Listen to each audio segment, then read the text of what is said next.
Salut, c'est Cyril de Web de Fou, j'espère que tu vas bien. Aujourd'hui on se retrouve pour un nouveau podcast pour voir ensemble tout simplement si AdWords marche encore. Et je vais te révéler 2-3 astuces et 2-3 techniques sur AdWords qui vont faire quand même un peu la différence. Alors avant ça, reste bien sûr à l'écoute, clique sur le bouton s'abonner, tu vas dans la description un lien, ça s'appelle Rejoins mes contacts privés, tu cliques dessus, tu mets ton email et tous les matins tu reçois un podcast à forte valeur ajoutée avec des informations qui vont changer ta vie et ton business, crois-moi. Ok ? Allez, on y va. AdWords est un outil assez merveilleux que j'utilise depuis 2010, mais vraiment exploité depuis 2011. C'est quelque chose qui est toujours un peu sous-estimé ou sous-coté. Puis t'as des périodes, tu vois. Alors il y a des périodes qui se font, et tu vas voir, ça va être pareil sur Facebook, sur Instagram. En fait, aujourd'hui, avec de plus en plus de supports de pub qui arrivent, tu vas voir qu'il va y avoir des tendances un peu comme les pantalons à pas de def, les jeans, les jogging, etc. Tu vas voir. En fait, la chose est assez logique. Il y a un attrait des gros, les GAFA, quoi. Tu vois, comme Facebook, Instagram, TikTok. Et quand il y a quelque chose qui naît comme ça, un peu comme un gros buzz, tu vois, comme les trucs du moment, je sais pas, à un moment donné, ça retombe et il y en a un autre qui prend sa place, tu vois. Donc tu vois, aujourd'hui, t'entends partout parler de TikTok, t'entends partout parler de plein de choses, mais finalement, t'entends plus trop parler d'AdWords ou de la publicité. Voir AdWords, c'est quelque chose que t'entends en fond, mais qui est pas toujours visible dès le départ, tu vois, en mode gros buzz, tu vois. Il y a pas eu de gros buzz sur AdWords finalement. Ou en tout cas, c'était trop vieux pour que ça fasse le buzz, tu vois. Donc, ce que je veux dire, c'est que les gros font oublier les petits ou les normaux, tu vois. Mais à un moment donné, il suffit que t'aies un mec, on va dire un influenceur ou quelqu'un qui fait un peu le buzz, qui va te ramener sur le devant de la scène 2-3 sujets. Ça peut être par exemple un mec qui fait des millions sur le SEO, un mec qui fait des millions sur AdWords, un mec qui fait des millions sur TikTok, un mec qui fait des millions sur OnlyFans, ce genre de trucs, quoi, tu vois. Et je te dis ça parce que, en fait, on a tendance à oublier tous ces supports, mais on oublie tous les autres, les Pinterest Ads, les LinkedIn, il y en a énormément, des supports de pub comme ça. Et finalement, on va là où il y a l'audience, tu vois. C'est-à-dire que c'est logique d'aller sur TikTok. Moi, j'étais le premier à guetter ça depuis 2018, en disant dès qu'il y a une pub, je vais pouvoir balancer à fond dessus et ça va pas louper, tu vois. Alors pas Web de Fou, mais d'autres produits. Et donc du coup, ouais, forcément, l'attrait des gros, c'est bien, mais c'est bien au départ. C'est bien comme un effet de boomerang. C'est bien comme quand tu sors un produit qui a un engouement. C'est bien pour tout ce qui est la phase de lancement et de croissance. Il arrive un moment où les choses retombent. Et c'est là où il faut faire très attention parce que, tu vois, un peu comme Facebook, il y en avait, ils faisaient beaucoup d'argent entre 2012 et 2014, 2015, et puis, voire peut-être même jusqu'en 2017, je vais loin, et qui maintenant n'y sont plus trop et ils sont partis ailleurs, tu vois. Et le marketing d'influence est né au milieu, etc., genre en Amérique, qui ont commencé à se rendre compte que les influenceurs avaient plus de pouvoir que certains agences de com, etc., etc. Et donc, en fait, c'est assez logique ce que je veux t'expliquer, c'est que, à force de voir toujours, tu sais, le shiny object, l'effet brillant que t'as toujours, un nouveau truc super, on va voir, tu sais, un peu le nouvel iPhone, le nouveau Mac, le nouveau machin, t'oublies en fait juste les choses d'avant, tu vois. Moi, je sais pas, je vais te parler de Windows 95, moi, il y avait un jeu dessus qui s'appelait Echo le Dauphin, tu te rappelles de ce jeu ou pas? Echo le Dauphin, tu vois, moi, ça m'a marqué, je m'en souviens encore, et c'est ce que je trouve génial, c'est que, tu vois, le démineur, par exemple, qui joue, on a tous joué au démineur, tu vois, mais qui joue encore au démineur? Je te dis ça parce que, tu vois, là, peut-être juste le fait d'évoquer ça, tu te dis, ah ouais, c'est vrai que c'était cool, alors moi, j'aimais pas du tout le démineur, mais tu vois le délire, c'était peut-être cool, etc., machin, ça va peut-être te donner envie. Parce qu'on oublie avec le temps que les choses qui marchaient avant marchent peut-être encore mieux maintenant, et c'est le cas d'AdWords, en fait. AdWords, il faut comprendre quelque chose. À une époque, il y avait quasiment que AdWords, Reviens en 2012, reviens en 2011. Il y avait quoi pour faire de la pub? Alors, hormis des trucs, là, mais en mainstream, c'est-à-dire en généraliste. T'avais pas Facebook, t'avais pas Pinterest, t'avais pas tout ça, Instagram, machin. Il y avait pas tout ça. Il y avait AdWords et Google. C'est tout. Et il y a Bing qui avait commencé à arriver. Ou qui était déjà là, je me rappelle plus de c'est quelle année Bing. Donc pour te dire que il y avait que ça. En fait aujourd'hui je voulais faire de l'argent, il fallait faire de l'AdWords, ou alors te référencer un site. Mais à l'époque, tu avais d'autres leviers. Tu pouvais positionner beaucoup plus facilement tes sites sur Google, tu pouvais faire énormément plus de choses. Et donc en fait, qu'est-ce que je veux te montrer à travers ça, c'est que finalement la valeur se déplace. Et je vais t'expliquer quelque chose. À une époque, les prix sur AdWords étaient colossales. Donc, fallait trouver des angles marketing, fallait trouver des mots-clés spécifiques, fallait réussir à te démarquer, parce qu'il y avait énormément d'entreprises qui étaient puissantes et qui étaient là. Et là, je te parle de grosses entreprises, style Nocibé, etc., Sephora, ce genre de trucs. Bon, qui sont pas si puissantes que ça, mais qui, quand ils achètent le mot-clé parfum, toi, tu peux pas te positionner quand tu commences sur le web, clairement.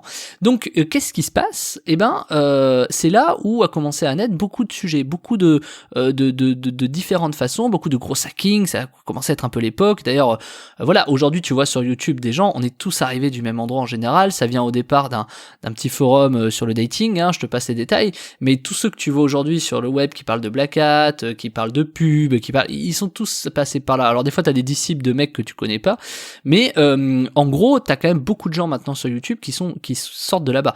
Et il y en a quelques-uns qui m'écoutent et ils vont se reconnaître plutôt en 2009 2009-2010, quand t'étais obligé de te positionner sur du dating, juste avec du référencement naturel, des articles de blog, du contenu, quoi, tout simplement. Qui finalement aujourd'hui n'a pas vraiment changé puisqu'on crée toujours du contenu.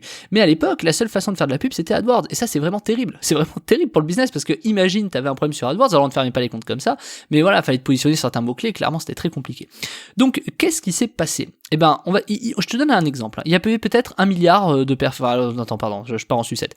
Il y a peut-être 1 million d'entreprises qui étaient sur AdWords en 2010. Je te dis n'importe quoi. Qui étaient sur AdWords 2010-2011. Ok, ils sont arrivés.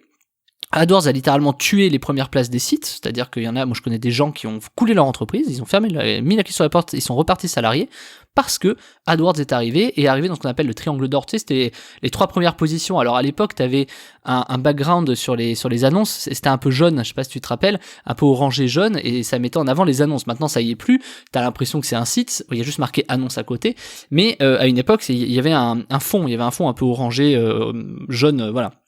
Et donc c'est venu tuer clairement les sites qui étaient positionnés en première place, parce que d'une première place ils sont passés à la 4e parce que t'avais 3 annonces en première page avant eux, et forcément ça a fait mal. Sauf que il y avait 1 million d'entreprises, il y avait peut-être, je te dis vraiment n'importe quoi, il y avait peut-être 10 millions d'euros de budget qui tournaient, 1 million d'entreprises, mais aujourd'hui sur AdWords ils sont peut-être 100 millions d'entreprises, et il y a peut-être 1 milliard dépensé, sauf que c'est beaucoup moins cher. Et je t'explique pourquoi. Parce qu'en fait, la concurrence est arrivée. Quand t'as le monopole, je vais pas te faire un cours d'économie ou de marketing là-dessus, mais quand t'as un monopole, tu passes les prix que tu veux, tu fais ce que tu veux. Mais sauf qu'après, t'as Facebook qui est arrivé. T'as tout ça, hein. T'as Facebook, Instagram, t'as les WhatsApp, t'as les LinkedIn qui ont commencé à débarquer, t'as les Pinterest, je vais pas tous les citer, parce que, à différentes époques. Puis t'as Stripe qui est arrivé, qui a permis de clairement démocratiser l'argent en ligne, grâce à PayPal au départ, etc. Enfin, je vais pas te faire tout un historique, mais pour te dire, d'ailleurs, il y a peut-être des bouquins d'histoire qui existeront sur la naissance d'Internet un jour, tu vois, ce serait très intéressant, ce sera probablement au programme dans les années 2100, tu vois, mais c'est très intéressant parce que finalement, qu'est-ce qui s'est passé? Bah, la valeur, elle s'est déplacée. C'est-à-dire qu'en fait, tout le monde n'est plus allé sur AdWords, tout le monde est allé sur Facebook.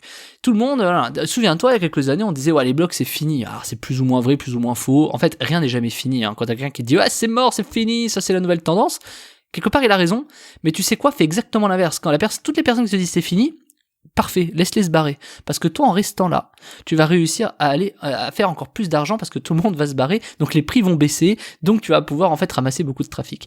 Et donc, en fait, si t'es présent sur tous les canaux aujourd'hui, tu le sais plus que n'importe qui. Il y a 20% des canaux qui font 80% de tes résultats, toujours, mais les 20%, c'est peut-être pas ceux que tu crois. Ça peut être Pinterest, ça peut être LinkedIn, ça peut être TikTok. En général, c'est là où il y a beaucoup d'algorithmes. Donc aujourd'hui, on va dire plutôt Facebook et Google / YouTube, mais c'est clairement des sujets qu'il faut travailler parce que aujourd'hui, AdWords est l'un des plus gros canaux d'acquisition qui existe en termes de rapport qualité-prix. Et on s'attarde trop sur Facebook parce qu'il y a une sorte de magie autour de Facebook. Mais Facebook a fait bouger le marché il y a pas si longtemps.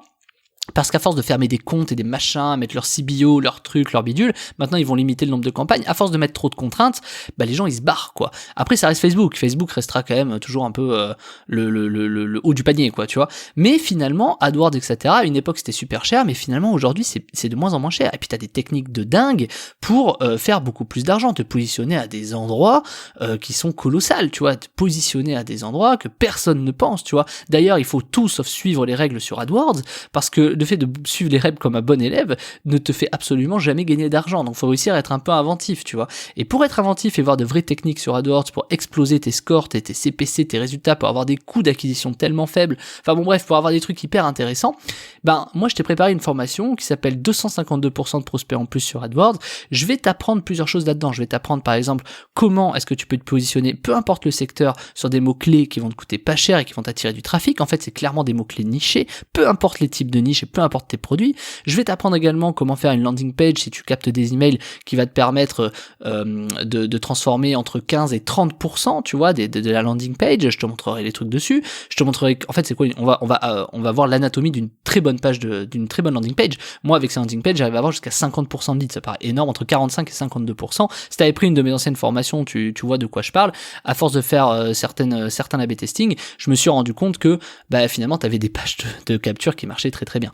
Et cela, on va les réappliquer et on va voir ensemble comment se positionner sur des mots-clés qui cartonnent. Je t'ai préparé des outils, il y a des scripts que tu as juste à aller sur une URL, faire les choses. Bref, pour réussir à aller très très vite sur AdWords, je vais même te proposer certains trucs que tu n'as jamais vus. Je vais te montrer des analyses. Bon bref, franchement, il y a tout pour que tu puisses exploser sur AdWords. Alors, clairement, je suis pas le super méga pro, j'ai pas fait des millions sur AdWords parce que moi, je me suis concentré, mon cœur de métier, c'est l'email. Donc, je préfère te le dire tout de suite. Par contre, et tu le sais, je suis quand même positionné sur tous les canaux de publicité qui existent et tous les canaux de publicité, à la fin, je les maîtrise et je suis toujours rentable. Donc, ce que je vais t'apprendre là, c'est quelque chose sur AdWords qu'il faut absolument que tu aies dans tes bagages, c'est des outils qu'il faut que tu aies absolument pour toi, pour que tu puisses vraiment décoller sur AdWords. Et si tu as toujours eu peur d'aller sur AdWords, c'est clairement la formation qu'il te faut. Alors, je te laisse le lien en description, ça s'appelle 252% de prospects en plus sur AdWords, c'est le lien de la formation, c'est le sujet de la semaine, je te laisse cliquer dessus, on se rejoint de l'autre côté, je te dis à tout de suite.